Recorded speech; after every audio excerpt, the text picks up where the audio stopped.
हवा वेगाने नव्हती, हवा वेगाने नव्हती, हवेपेक्षाही त्यांचा वेग होता, हवेपेक्षाही त्यांचा वेग होता. अन्यायाविरुद्ध लढण्याचा, अन्यायाविरुद्ध लढण्याचा त्यांचा इरादा नेक होता, त्यांचा इरादा नेक होता. असा रामजींचा लेख, असा रामजींचा लेख. लाखात नव्हे, लाखात नव्हे तर जगात एक होता, तर जगात एक होता. सन्माननीय व्यासपीठ, वंदनीय गुरुजन वर्ग, उपस्थित सर्व मान्यवर व माझ्या मित्रमैत्रिणींनो, आपणा सर्वांना सर्वप्रथम भीम जयंतीच्या हार्दिक हार्दिक शुभेच्छा. समतेचा बंधुतेचा, समतेचा बंधुतेचा मार्ग दाखवणारे भारतीय राज्यघटनेचे शिल्पकार महामानव डॉक्टर बाबासाहेब आंबेडकर यांची आज जयंती. मी स्मिता संदीप डहाके. मी आज तुमच्यासमोर ज्ञानाचा अथांग सागर, दीनदलितांचे कैवारी, शिका, संघटित व्हा व संघर्ष करा असा दिव्य संदेश देणारे भारतरत्न डॉक्टर बाबासाहेब आंबेडकर यांची यशोगाथा सांगणार आहे.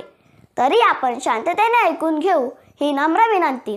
जगावं कसं, अन्यायाविरुद्ध लढावं कसं, जगावं कसं, अन्यायाविरुद्ध लढावं कसं, संघर्षातून घडावं कसं, हे बाबासाहेबांनी आपल्या स्वतःच्या कार्यातून जगाला दाखवून दिले.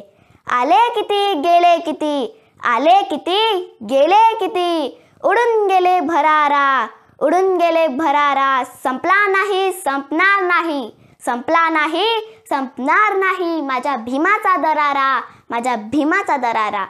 डॉक्टर बाबासाहेबांचे पूर्ण नाव भीमराव रामजी आंबेडकर. त्यांचा जन्म 14 एप्रिल 1891 रोजी महू या गावी झाला.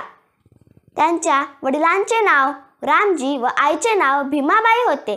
डॉक्टर बाबासाहेब हे लहानपणापासूनच अत्यंत हुशार होते. शिक्षण घेत असताना त्यांना अनेक हाल अपेष्टा सहन कराव्या लागल्या, पण ते कधीही खचले नाही. त्यांनी सामाजिक भेदभावाचे समर्थन करणाऱ्या मनुस्मृती ग्रंथाचे दहन केले. बाबासाहेब म्हणायचे, अन्याय करणाऱ्यापेक्षा अन्याय सहन करणारा मोठा गुन्हेगार असतो. म्हणूनच त्यांनी नाशिकमधल्या काळाराम मंदिरात दलितांना प्रवेश मिळवून दिला. महाडच्या 14 तळ्यावर पाणी भरण्याचा हक्क मिळवून दिला. दीनदलित, गोरगरीब, शोषितांच्या अंधारमय जीवनाला प्रकाश दिला. शिक्षण हे वाघिणीचे दूध आहे. ते जो प्राशन करेल तो वाघासारखा गुरगुरल्याशिवाय राहणार नाही, असे डॉक्टर बाबासाहेब म्हणायचे. त्यांनी दलितांवर होणाऱ्या अन्यायाला वाचा फोडली. भारताची राज्यघटना आणून भारतात लोकशाहीचा पाया घातला. आकाशातील ग्रह व तारे जर माझे भविष्य ठरवित असतील तर माझ्या मनगटाचा व माझ्या बुद्धीचा उपयोग काय, असे बाबासाहेब म्हणायचे. 14 ऑक्टोबर 1956 रोजी त्यांनी आपल्या लाखो अनुयायांसह बौद्ध धर्माचा स्वीकार केला. अशा या महामानवाचे 6 डिसेंबर 1956 रोजी निधन झाले. त्यांच्या शरीराने जगाचा निरोप घेतला.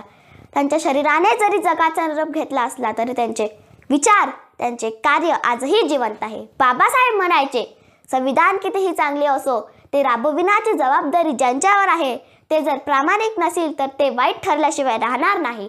मी भारतीय नागरिक म्हणून सर्व मतदारांना आग्रहाची विनंती करते, भारताची लोकशाही अधिक मजबूत करण्यासाठी, संविधान वाचविण्यासाठी जास्तीत जास्त लोकांनी मतदान करा. शेवटीच एवढंच सांगते, आभाळ मोजतो आज आम्ही भीमा तुझ्यामुळे, वादळ रोखतो आज आम्ही भीमा तुझ्यामुळे, बंदूक तोफा आम्हा गरजच नाही, शब्दानेच रान पेटवतो आम्ही भीमा तुझ्यामुळे. महामानवास पुन्हा एकदा मी विनम्र अभिवादन करते आणि इथेच थांबते. जय भीम, जय संविधान. धन्यवाद.